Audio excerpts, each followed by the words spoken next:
Bonjour à tous et bienvenue dans cette nouvelle vidéo où on fait le tour de France. Je retourne en Normandie, mais cette fois-ci en Haute-Normandie, attention. Dans cette vidéo, vous allez me voir tester un simulateur de cheval pour la première fois et avoir des séances de travail à pied. On va m'apprendre les bases du cheval, comment communiquer avec le cheval, comment ressentir. Enfin, on m'a dit que c'était hyper important pour un cavalier. Pour rappel, j'ai commencé l'équitation il n'y a pas longtemps. Et est-ce que surtout je vais me casser la figure dans le simulateur à cheval? Je sais pas. Si vous voulez la réponse, il va falloir rester jusqu'au bout de la vidéo.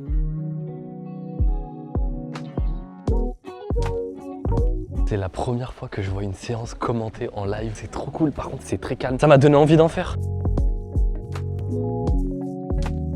Je suis avec Julia qui nous accompagne une partie de la journée, avec qui on va faire quoi aujourd'hui? On va faire du simulateur et du travail à pied. Et du travail à pied. Et je suis accompagné de Johanna qui est la dirigeante du hara. La dirigeante du hara du Cèdre. Donc tu règles ici la fréquence de vitesse et il y a un mouvement donc, de bascule comme ça d'avant en arrière. Et ce qui le rend particulièrement intéressant, c'est que derrière, il peut bouger aussi en fait. Tu as les rênes ici qu'on utilise parfois pour faire travailler un peu le contact. Ça fait travailler le timing, ça fait travailler aussi la tension ou l'absence de tension que tu dois mettre dans tes rênes. Donc là, on a un petit poids, tu le mets sur la tête, comme ça. Ça donne pas l'air très intelligent, mais tu es obligé comme ça de vraiment bien tenir ta tête et d'aller chercher ton équilibre. Et ça, c'est pour faire la fête, l'enceinte JBL ou... Quand on fait des rodéos avec le simulateur.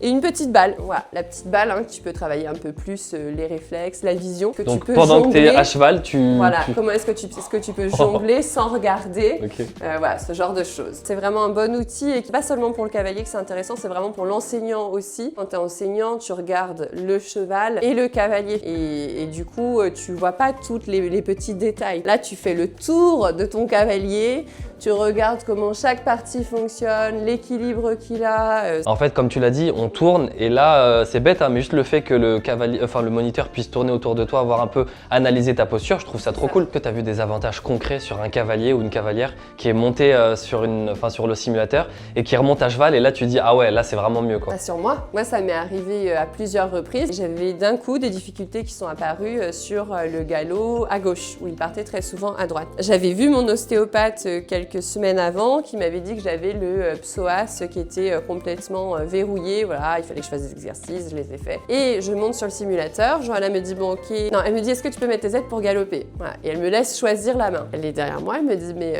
là on est d'accord que tu galopes à gauche? Non, je galope à droite. Et donc en fait, après la séance sur simulateur où j'ai fait attention à ça, et bien je suis remontée à cheval tout de suite après. J'ai eu 0 départ au galop à faux. Let's go, on va commencer avec le simulateur. Lui, il a l'avantage d'être émotionnellement hyper stable.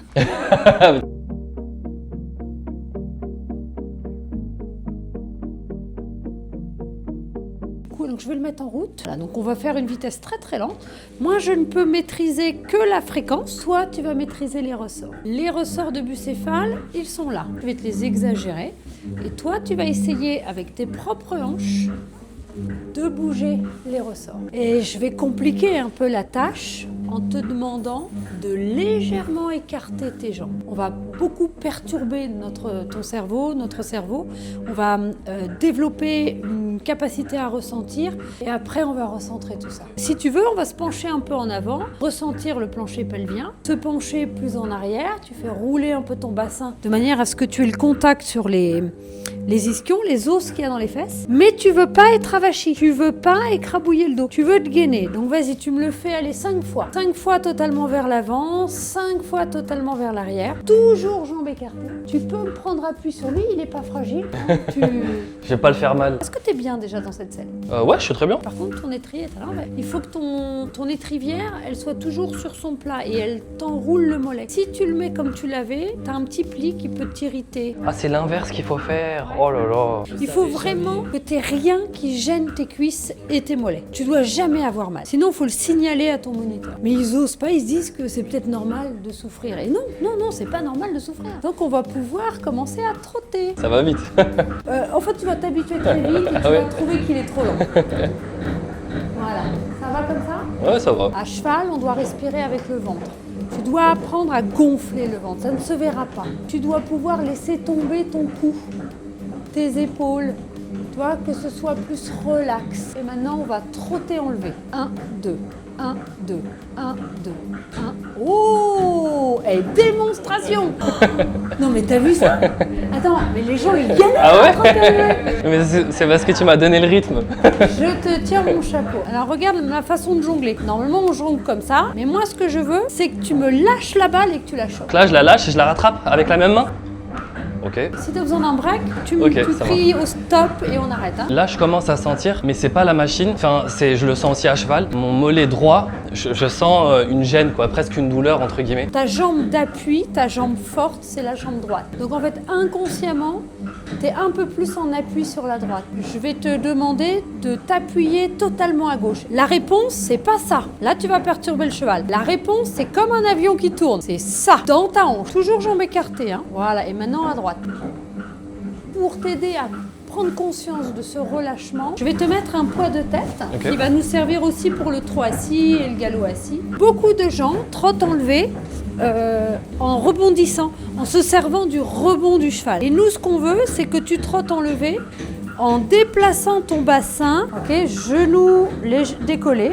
Voilà, toujours dans aujourd'hui, on ouvre les hanches, on libère les appuis. Pose-toi la question si t'es pas trop à droite. Oui, je commence à me poser la question maintenant. Et depuis que j'ai fait ton exercice là et que j'en ai conscience, là je commence à avoir de moins en moins mal à droite. J'essaie de compenser plus à gauche maintenant. On a tous un côté plus fort qui nous rassure. On remet le poids de tête, tu libères les genoux et tu trottes enlevé en cherchant le contact le plus léger possible avec la selle. 1, 2, 3. Waouh, ok, d'accord. 1, 2, 3.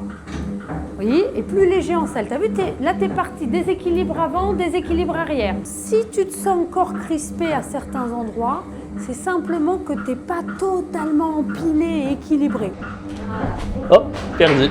Accepte que ça tombe, parce que dis-toi que c'est un pas de plus en avant. Donc là, t'es d'accord que t'es en train d'arriver à trotter enlevé, empilé. Oui. On refait une dernière fois. Mais c'est la première fois que je le fais d'ailleurs. Mais ça, tu peux t'amuser à le faire sur les vrais chevaux. Donc, est-ce que tu sens que ton bas de jambe va vers l'arrière? Oui. Du coup, tu es obligé de raidir devant, dans les abdos, et de crisper le dos.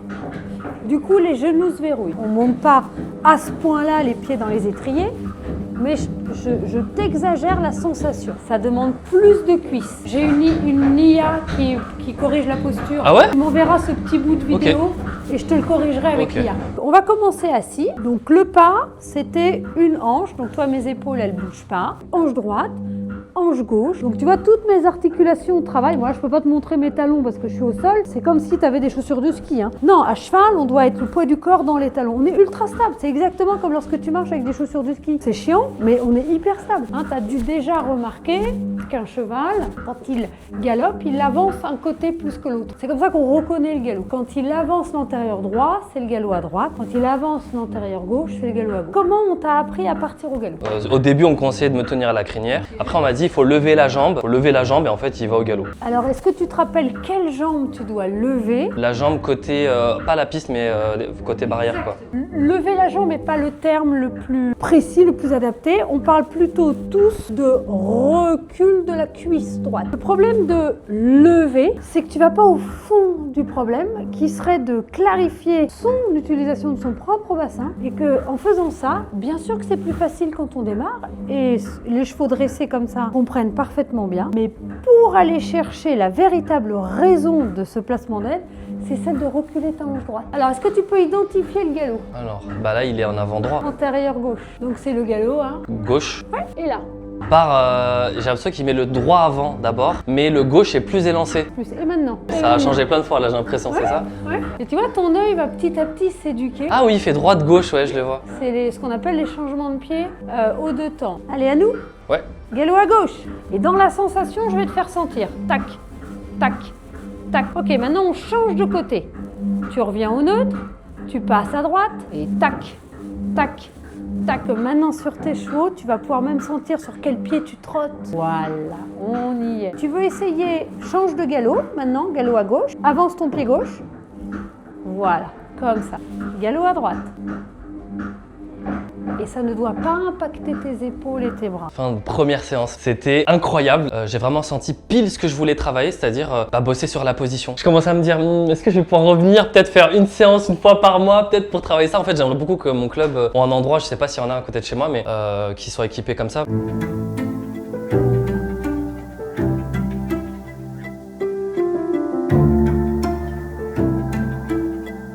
Bon, on a eu un petit brunch sympathique, donc là je suis avec Julia qui va nous montrer une partie théorique. Le cheval, il a évidemment sa propre perception du monde. Ce qu'il a en revanche, comme nous, ce sont ses 5 sens. Alors, je crois, donc je dirais à peu près comme ça peut-être, si je fais un cône, hein, c'est ça. Et ça forcément, comme dans un camion en fait. Voilà, ça c'est la partie où je suis à peu près sûr. Et donc pour moi, il verrait tout ce qu'il y a autour. C'est pas mal. Il y a 2 couleurs, par exemple, qui ne distinguent pas, ça on en est sûr.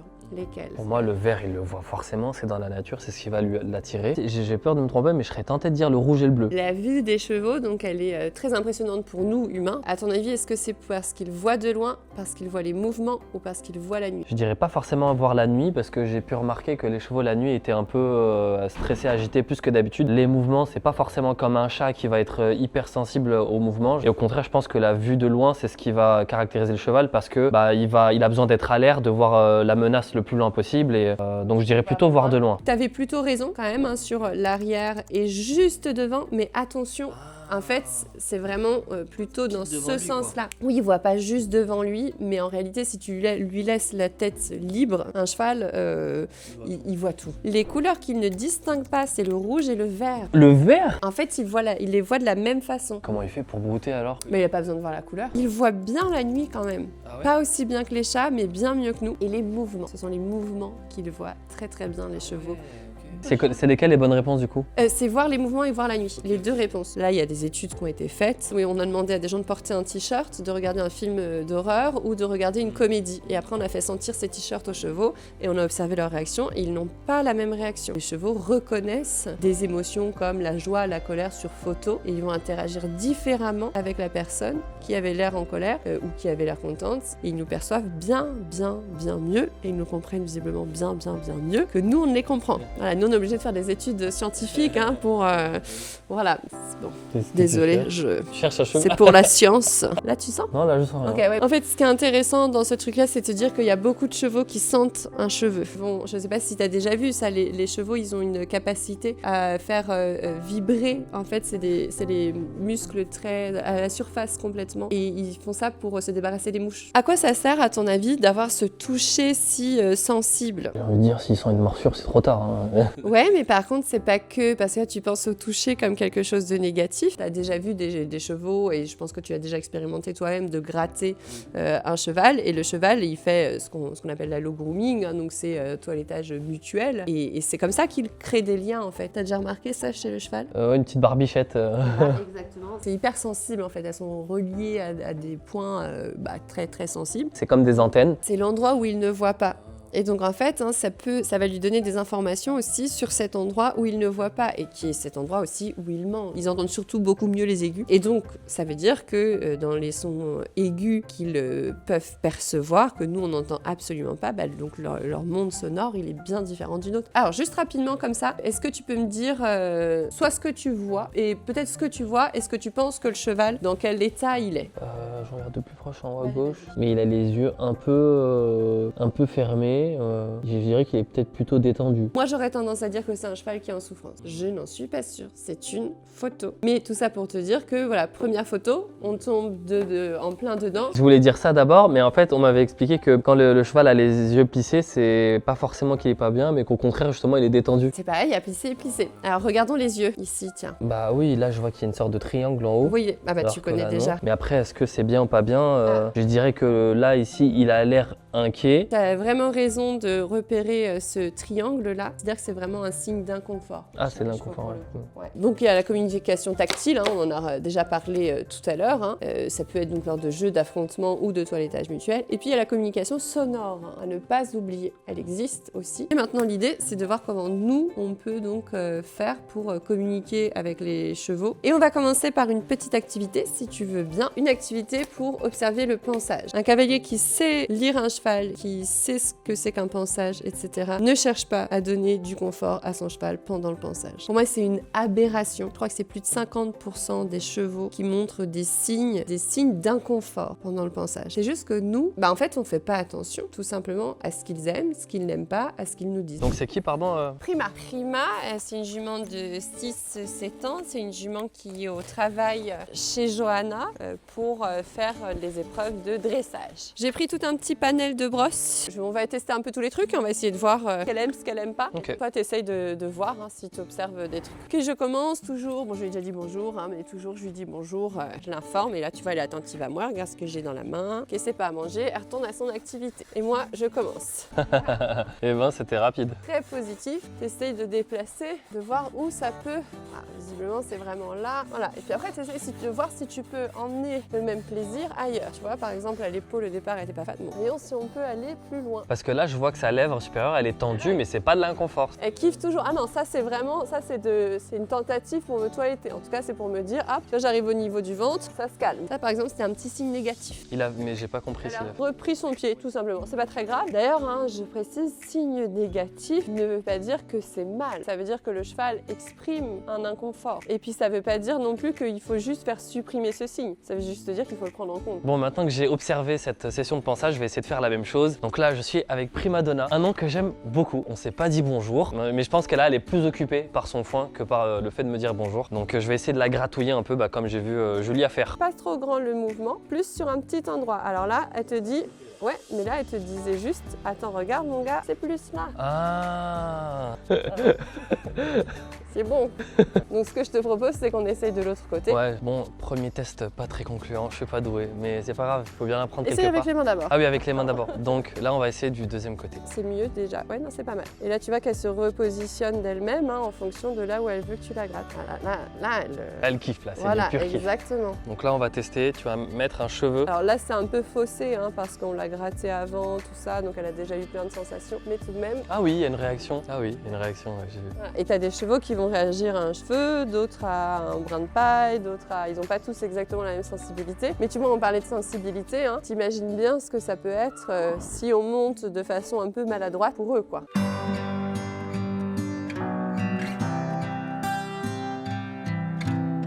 Ici, donc, on a Nilo, tu vois qu'il est un peu, donc c'est ce que je te disais, cette attache pas hyper confortable pour lui, donc il est un peu... On va pas trop tarder, quoi. Voilà, on ne va pas trop tarder à le laisser là. Gratte, gratte, gratte, gratte, gratte. Donc ça, c'est le filet à la corde ou en corde. Autrement dit, le licol éthologique. Tu connais le problème de l'appellation licol éthologique? On m'a dit, alors c'est pas vraiment le licol éthologique, mais c'est bien quand même. L'éthologie, c'est une science. Du coup, quand tu dis c'est la science d'observer les animaux dans leur environnement naturel. Comment un licol peut-il être scientifique? On dit licol en corde ou licol américain. Attention, c'est pas parce que c'est un licol que c'est plus doux qu'un mort. D'abord, je fais passer le filet. Voilà, alors déjà, mets-toi bien à côté de lui. Voilà, parfait. Donc première séance de travail à pied. Apparemment, c'est conseillé d'avoir des gants. Est-ce que vous mettez des gants ou pas, vous, quand vous en faites? Donc on m'a proposé de mettre ma bombe. J'avoue que un peu la flemme, c'est pas bien. Mais je vais mettre mes gants déjà. Je vais mettre mes gants. Des bonbons, les gants.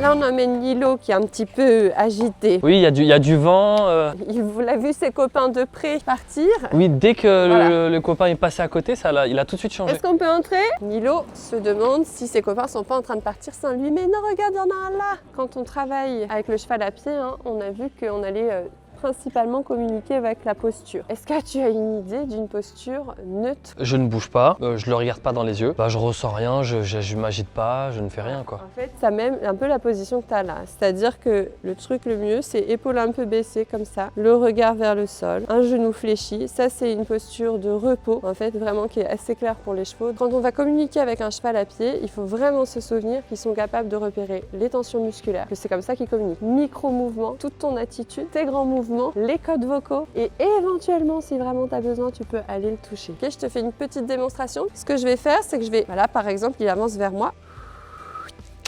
Voilà. C'est pas une correction, c'est juste que je lui demande de se concentrer. Premier exercice que je vais montrer, un exercice qui est facile à faire pour nous, qui n'est pas forcément évident pour les chevaux, ça les sollicite quand même pas mal physiquement. Donc je vais essayer de faire bouger son postérieur gauche vers l'intérieur. Pour ça, je vais, alors hop, il me suit, voilà. Voilà, je vais marcher vers son postérieur, ok? Voilà, hop, ça me suffit. Là, on vient de communiquer, je viens de lui poser une question, il a répondu correctement, ça me suffit. Si je veux qu'il avance vers moi, je recule et tu vois, je mets mes épaules un peu en arrière et ça suffit. Si je veux qu'il recule... Tu lèves les épaules vers l'avant. Et tu vois, il faut vraiment récompenser chaque moment où le cheval écoute. Et tu récompenses, tu arrêtes ta demande et après tu la clarifies. Est-ce que tu veux venir essayer? Allez. Tu peux essayer de le faire reculer déjà. Alors, voilà, et hop, top, ça suffit. C'est vraiment le timing est très important chez les chevaux. Donc dès qu'il le fait, il faut arrêter. Dès qu'il a l'intention de le faire, faut arrêter. Alors pousse-le comme si tu faisais, voilà. Pardon, pousse-le dans l'air. T'as pas besoin de contact. Oui, oui, oui, voilà, top, top. Et là, on va faire en arrière. Bon, voilà, hop, et on va l'arrêter. Et appelle-le, évite, voilà, et stop, arrête-le.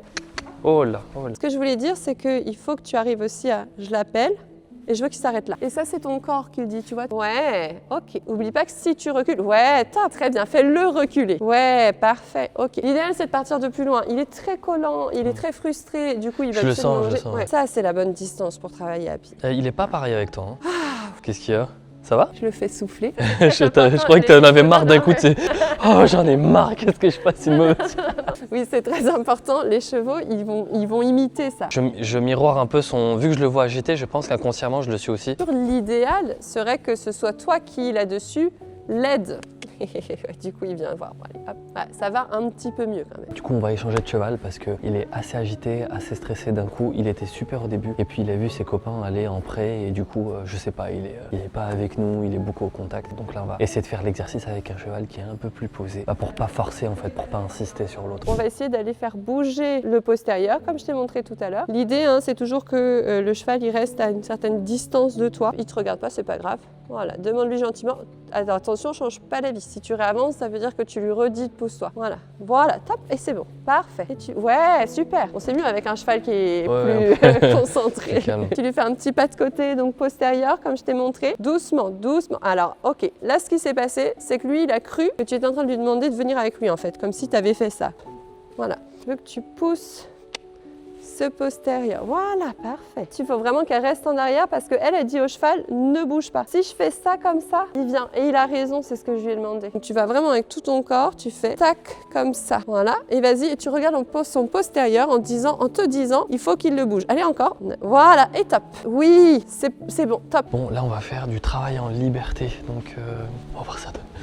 Il se prépare mentalement. C'est tout moche pour la vidéo. Nous, ce qu'on va faire là, c'est vraiment juste voir comment notre corps, on peut l'utiliser pour communiquer.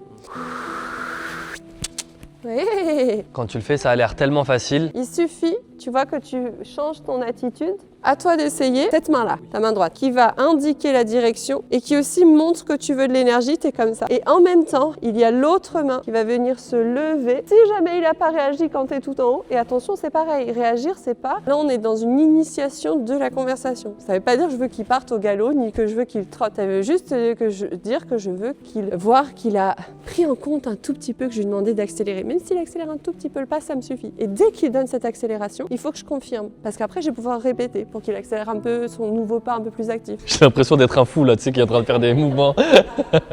Lui aussi, il se dit qu'est-ce qu'il me veut, lui. Tu vas prendre ça à la place du stick. Comment je fais là, comme ça? Ah bah tu t'approches de lui. Là, il te regarde pas. Vas-y, fais avec le drapeau en même temps que moi. Et ok, il a dit quelque chose. Il a dit ok, qu'est-ce qu'il y a les gars? Et là, on va lui dire... Dès qu'il a fait un pas, c'est bon. N'oublie pas de redescendre toute ton énergie. C'est-à-dire, ramène tes bras. Donc, donc là, ça y est, là. C'est tout ton corps, voilà. Et vas-y, on recommence. Ouais, ok, c'est bon. Il est reparti. Et vas-y, on recommence tout de suite. Ouais, et top. Ok, encore. Vas-y, vas-y. Allez, allez, vas-y. Allez, vas-y, j'ai besoin que tu... Ouais, avance vers lui, vers ses hanches, puisqu'on veut qu'il aille... Voilà. Et hop, vas-y.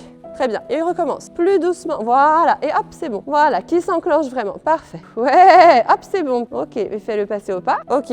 Quand je dis au pas, il a ralenti. Redemande-lui d'accélérer. Voilà, c'est comme ça que tu lui montres qu'en fait, c'est une communication. Que ce que tu veux, c'est clair. Oublie pas d'être progressif. Hein. Ta main, elle s'écarte, elle monte. Et après... Comme ça. Ok. Tu vois, là, il a accéléré. On repasse au pas. Ok. On va essayer de... le ramener vers nous. On va, hop, viens à côté de moi. Ok, il hésite à venir. Eh bien, on va essayer de lui dire que oui, il peut venir. Et pour ça, on va se mettre un peu sur le côté et on va l'appeler. Voilà, très bien. Et une fois que le cheval, il vient vers toi, il faut que tu le gardes connecté en faisant un peu des petits virages. Il vient connecté à toi, vas-y. C'est marrant, c'est comme s'il y avait une corde invisible. Voilà, parfait. Et fais des virages brusques si jamais tu sens que tu le perds. Par contre, marche pas, le regarde pas, il va te suivre. Fais-lui confiance, que lui puisse te faire confiance aussi. Très bien, Paul, parfait. Voilà, tu as commencé une conversation avec le cheval. Et là, c'était pas facile pour toi, hein, parce qu'on est passé de Nilo, qui est ultra réactif, ultra Oui, l'opposé, ouais. à Najran, qui était beaucoup plus posé, mais du coup, qui était beaucoup plus moi. C'est pas facile, parce que du coup, il faut s'adapter. Nilo, il fallait qu'on baisse notre énergie. Autant là, il fallait qu'on mette beaucoup d'énergie pour motiver Najran. Donc là, je remonte sur le simulateur de cheval avec Julia. Donc on va voir est-ce que je me sens mieux. Ça va, j'ai de l'énergie, j'ai pas trop mal aux jambes, j'ai pas de courbatures. Et j'ai trop aimé la première séance, donc en vrai, je suis content de remonter. Allez, on accélère un petit peu. Est-ce que je fais toujours le truc de j'essaie de décoller un peu Ouais, toujours. sans toucher les genoux pour autant? Moi, j'aimerais bien aussi qu'on fasse un petit peu d'équilibre. Ok. Si tu te sens en forme. Allez. Très bien pour le fonctionnement là, du bassin, hein. Parfait. Voilà, pas mal du tout. Pense bien à mettre du poids dans tes jambes. 1, 2, 3. Ouais. C'est marrant, c'est totalement l'opposé de ce qu'on m'apprend à chaque fois. Il y a aussi des profils de cavaliers différents. C'est vrai qu'il y a des personnes qui vont quand même être à l'aise sur la pointe des pieds. Enfin, la plupart des cavaliers quand même, ils ont besoin de ce soutien-là. Mais là, ce qu'on va faire un petit peu, c'est que justement, on va chercher ton équilibre. On va faire l'exercice inverse. Et je vais te demander de venir te rasseoir le plus doucement possible. Pour être en équilibre, il faut que tu te fléchisses un peu plus. Voilà, tu te redresses. Voilà, et il faut que tu penses que ton bassin, tu as envie de le mettre vers l'avant comme ça. Jambes toujours, voilà, parfait, ça c'est mieux. Voilà, attention, te crispe pas justement dans les derniers moments. Et donc là, je suis en équilibre là. Là, tu es encore en équilibre, c'est très bien. Tu te redresses et tu t'assieds en avançant. Voilà, et ben, ok, on va refaire un peu de tronc enlevé. Attention, tu te crispes. Ouais, j'essaie de me redresser en haut. Ouais, mais n'en essaye pas. Si tu te crispes en te redressant comme ça, tu vas te cambrer. Tu vas pas avoir le bon fonctionnement du bassin. Je sens que ça travaille ici. Ah oui. Poids dans les étriers, pense à voilà, décontracte-toi. Juste faut que tu te retiennes ton poids, c'est tout. Super, assis. Super. C'est trop bien, c'est incroyable parce que c'est vraiment là, on se concentre directement sur la lacune quoi. Ouais, attention à... Ouais. Donc cette IA, elle te permet simplement de visualiser où tu en es. La difficulté qu'on a dans notre sport, c'est qu'on doit être en mouvement sur quelque chose qui bouge et qui a des réactions qui peuvent être imprévisibles. Le degré de relâchement va te permettre une lecture du cheval. T'es un peu dans le rouge parce que tu travailles ta recherche. Donc rouge, ça veut dire pas bien. Le rouge, c'est un poil en avant avec un mouvement de ton bas de jambe. Il est encore un petit peu... En fait, tes talons se lèvent encore. Donc tu verrouilles encore ta cheville. Oui. Et quand tu t'assois, ton fonctionnement est de mieux en mieux. En revanche, tu es parfois un poil devant dans tes épaules. Mais il est hors de question de trop te redresser. Il faut mieux primer la qualité de l'accompagnement que la raideur pour avoir une jolie posture. Ça, c'est plus tard, ça viendra. Pour qu'un cheval, ce que tu as fait à pied, nous accepte, il faut que tu sois agréable, que être avec toi est plus agréable qu'être seul. Il faut arriver à le convaincre. Et il y a plein de techniques pour ça. Et aujourd'hui, tu en as vu mais aujourd'hui, on a travaillé sur le fait de calmer ton mental, travailler ta respiration, te servir de ton énergie. Tu sais que j'ai les jambes qui tremblent là. C'était physique. Bon là il commence à pleuvoir, c'était incroyable, on a fait du simulateur, du travail à pied, du travail en liberté. Voilà, on est en Haute-Normandie, c'est le projet Bucéphale. Si ça vous intéresse, je vous mets toutes les informations dans la description. Tout ce que vous avez vu en vidéo, vous pouvez le faire, donc n'hésitez pas à les contacter pour faire soit du travail en liberté ou peu importe ce qu'on a vu. Il y a un cheval qui est devant moi là. C'est trop marrant. C'est trop bizarre d'être comme ça là à côté d'un cheval normal. En tout cas, j'espère que ce Tour de France vous plaît. Sachez qu'il est toujours en cours, que je vais continuer à aller visiter d'autres régions, d'autres types d'écuries, d'activités, de disciplines. Dites-moi en commentaire, est-ce que vous aimez ce Tour de France? Est-ce qu'il y a une discipline ou un centre, une région que vous aimeriez que je découvre? Bref, sur ce, je vous donne rendez-vous à la prochaine vidéo. Prenez soin de vous. Bye bye.